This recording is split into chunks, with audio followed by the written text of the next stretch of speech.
आज पहली रात थी। बिस्तर पे फूल सजाए गए थे। नबीला और कामरान की शादी हुई थी। शादी बहुत धूमधाम से की गई। नबीला बेड पे बैठी थी।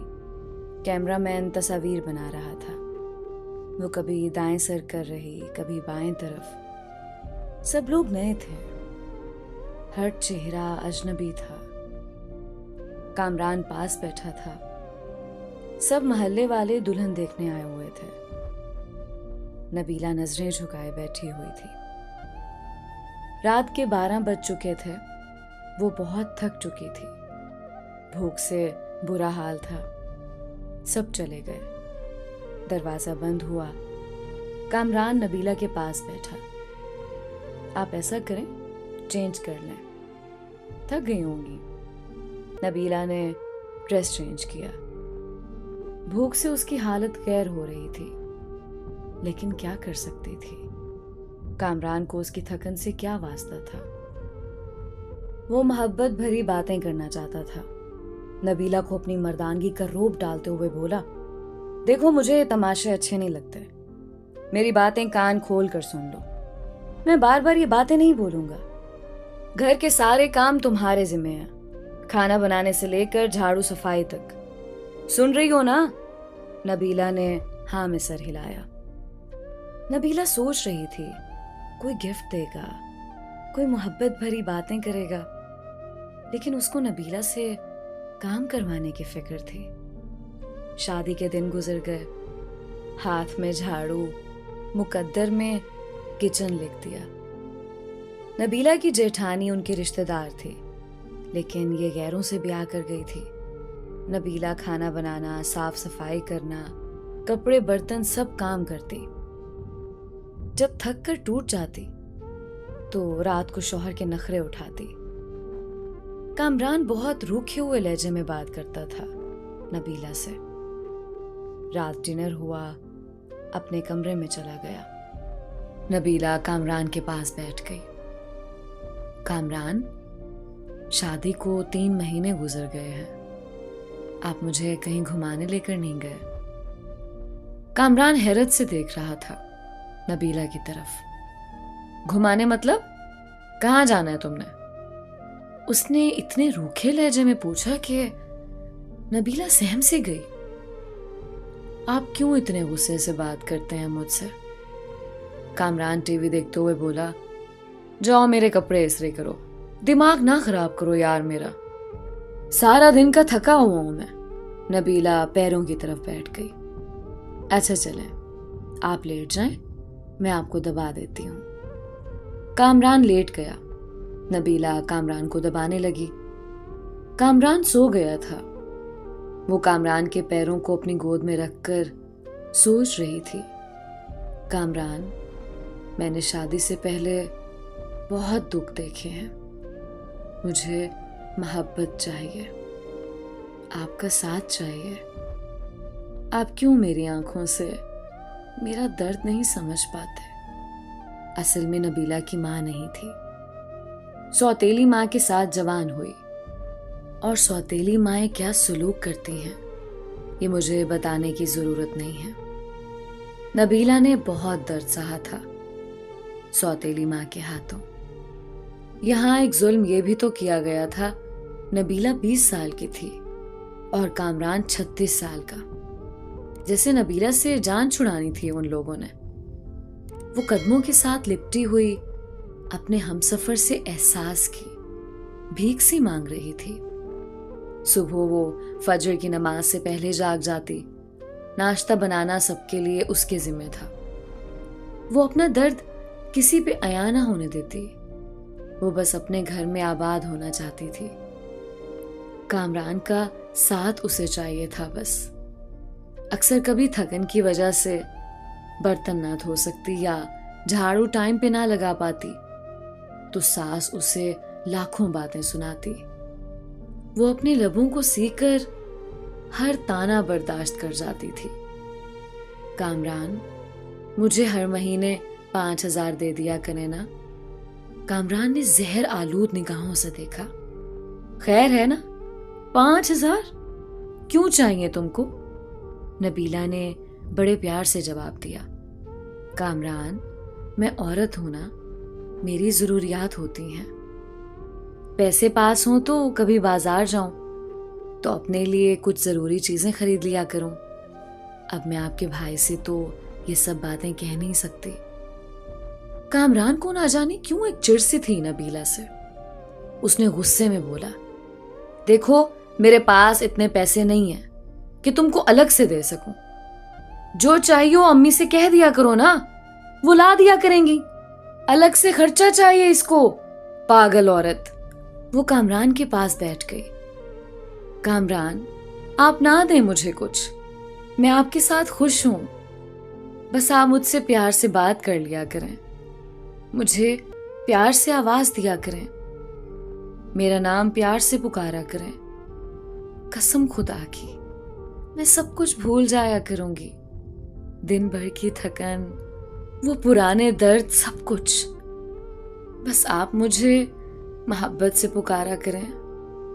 कामरान ने वक्ती तौर पर मुस्कुराकर कहा, तो प्यार से ही तो रहता हूं तुम्हारे साथ। नबीला नाज उठाने वाले लहजे में बोली, कामरान, आप नहीं ना करते प्यार से बात, आप बस गुस्सा ही दिखाते हैं। कामरान, ये देखें, मेरी बर्थडे थी, मैंने आपका नाम अपने हाथ पे मेहंदी से लिखा है। कामरान जैसे बेजार सा हो रहा था उसकी बातों से। नबीला प्यार से बातें कर रही थी, लेकिन कामरान दिल ही दिल में बोल रहा था, क्या पागल पले पड़ गई है मेरे, इसको क्या कहूं मैं। ना जाने क्यों बेरुखी करता था वो। उन्होंने नया घर बनाना था, गांव के लोग थे। कामरान ने नबीला से कहा, आज रात ईंटें आ जाएंगी, तुम हमारी मदद करना, ईंटें घर में फेंकनी है। नबीला ने दिन भर घर के काम किए, फिर रात को वो ईंटें उठा उठा कर घर में फेंकने लगी। रात के 3 बज गए थे। काम खत्म हुआ। उसका जिस्म दर्द और थकन से बेजान सा हो रहा था। कामरान लेट गया। नबीला पास गई। कामरान, प्लीज मेरा सर दबा देना, मुझे बहुत दर्द हो रहा है। कामरान ने करवट बदली। यार जाओ पैनाडॉल खा लो, मुझसे दबाया नहीं जाता। वो बिस्तर पे लेट गई। न जाने क्यों आंखों से आंसू बहने लगे। वो रो रही थी, उसको बहुत दर्द हो रहा था। वो मुंह पे हाथ रखकर सांस रोकने की कोशिश कर रही थी। कामरान पास सोया हुआ था। वो दर्द से सो ना सकी। फजर की आजान होने लगी। उसकी आंख लग गई। वो सोई हुई थी कि सास गालियां दे रही थी। मैडम सोई हुई है, शर्म ही नहीं है, टाइम देखो। कामरान भी बरहम हुआ। वो उठी। कामरान गुस्से में था। शर्म है तुमको? टाइम देखो, अम्मी खुद नाश्ता बना रही हैं, तेरी आंख ही नहीं खुलती। नबीला क्या कहती जब कामरान को फर्क ही नहीं पड़ता था। नबीला मर रही हो या किसी दर्द में हो। वो खामोश हुई, किचन में चले गई। सारा काम किया। उसकी हालत काफी खराब थी। उसने किसी से कुछ ना कहा। शादी को 3 साल गुजर गए थे, लेकिन औलाद नहीं थी। उन 3 सालों में कोई ऐसी सांस नहीं थी जब कभी सुकून पाया हो। नए घर का काम शुरू किया। वो मजदूरों की तरह काम करने लगी। दिन भर सबके लिए खाना बनाती, फिर कभी ईंटें उठा कर देती तो कभी मिट्टी उठा रही होती। 4 महीने उसने मजदूरी की। घर तैयार हुआ। कामरान के साथ रहते हुए वो कामरान से दूर थी। कामरान उससे दूर रहने लगा। दिन की दूरी से रातों की दूरियां भी बढ़ने लगी थीं। औलाद ना होने के ताने देने लगे। एक डर सा उसे सताने लगा। कामरान तो पहले ही उसे दुख देता था, लेकिन अब औलाद ना होने के ताने। उन दिनों कहीं उससे छुपकर कामरान की दूसरी शादी की बातें होने लगी। वो सबके रवैये समझ रही थी कि कुछ तो गलत हो रहा था। नबीला एक नौकरानी से बढ़कर कुछ ना थी। वो लबों को सिए बैठी थी। उसको एक खौफ था, कहीं कामरान मुझे दूर ना कर दे। लेकिन जेठानी की छोटी बेटी ने बताया, आंटी नबीला मम्मा कह रही थी कामरान चाचू की शादी करनी है, नई आंटी लेकर आनी है। नबीला समझ चुकी थी कोई कयामत टूटने वाली है, लेकिन वो खामोश थी। कामरान कमरे में बैठा चेहरे पे करीम लगा रहा था। नबीला पास गई। आजकल बहुत करीम लगा रहे हैं, बड़े सोने लग रहे हैं आप। नबीला कामरान के कंधे पे सर रख कर बता रही थी, कामरान आप खुश रहें हमेशा। मैं नमाज पढ़कर आपके लिए बहुत दुआएं मांगा करती हूँ, आपकी जिंदगी की दुआ मांगती हूँ। आपके साथ ही तो मेरा सब कुछ है। जैसे वो एक दर्द दिल में छुपा कर खुद को समझा रही हो कि कामरान मुझे कभी नहीं छोड़ेगा। और फिर वो दिन आ गया। लड़की वाले कामरान के घर आए। सास ने सख्ती से कहा, खाना बनाओ और अपने कमरे में चली जाओ, सामने ना आना मनहूस। वो इतनी बेरुखी समझ रही थी। उसने शादी के बाद एक काम सीख लिया था, दर्द को छुपाना, खामोशी से रोना और बेपनाह गिले लेकिन शिकवा ना करना। वो वापस पलट कर देखती तो सौतेली माँ थी जो उसे वापस कबूल ना करती। सामने कामरान की शादी थी जो कभी भी धक्के देकर निकाल सकता था। कामरान का रिश्ता तय हुआ। कुछ दिनों में ही दूसरी बीवी को ले आए ब्याह कर। जिस कमरे में वो कामरान के साथ रहती थी, आज उस कमरे में कामरान की बाहों में कोई और थी। उसे अलग से एक कमरा दे दिया। वो हसरत भरी निगाह से देखती रहती थी। कामरान अपनी दूसरी बीवी को मरी घुमाने ले गया। वो बहुत खुश था, लेकिन एक दीमक दर्द नबीला को खाए जा रहा था। घर के काम, दिन भर की थकन, रात की तन्हाइयां, दर्द बेपनाह, लापरवाही। नई दुल्हन को सब बहुत प्यार करते थे, लेकिन नबीला एक कोने में पड़ी शायद मौत के करीब आ गई थी। और फिर एक रात वो कमरे में सोई हुई थी। शायद आज वो दर्द बर्दाश्त न कर पा रही थी। सर का दर्द शदीद था। वो सर पे दोनों हाथ रखे चीखने लगी। सब अपने कमरों में सो चुके थे। दर्द इतना शदीद था, बर्दाश्त न कर पाई। वो कामरान को आवाजें देती रही, लेकिन कामरान दूसरी बीवी की बाहों में सो रहा था। वो जमीन पे गिर गई, तड़पने लगी। ना जाने कितनी आवाजें दी थी उसने, और आखिर वो सुकून की नींद सो गई। वो दुनिया छोड़ गई। सुबह सास गालियां दे रही थी, कमीनी आज भी नहीं उठी नाश्ता बनाने के लिए। कामरान ने आवाज दी, अम्मी नबीला को बोलो हमारा नाश्ता हमारे कमरे में भेज दे। माँ ने गाली दी, वो मनूस सोई हुई है अभी तक, सोने दो आज उसे, कोई ना जाए उसके कमरे में। दोपहर का वक्त हो रहा था। सब अपने कामों में मसरूफ थे, लेकिन अभी तक नबीला कमरे से बाहर नहीं आई थी। आखिर सास कमरे में गई, देखा नबीला ऊंधे मुंह जमीन पे पड़ी थी। सास ने शोर मचा दिया। सब इकट्ठे हो गए। देखा वो अकड़ चुकी थी। उसकी लाश को चारपाई पे डाला। उसके आंसू अभी तक आंखों में थे। अचानक से कैसे मर गई?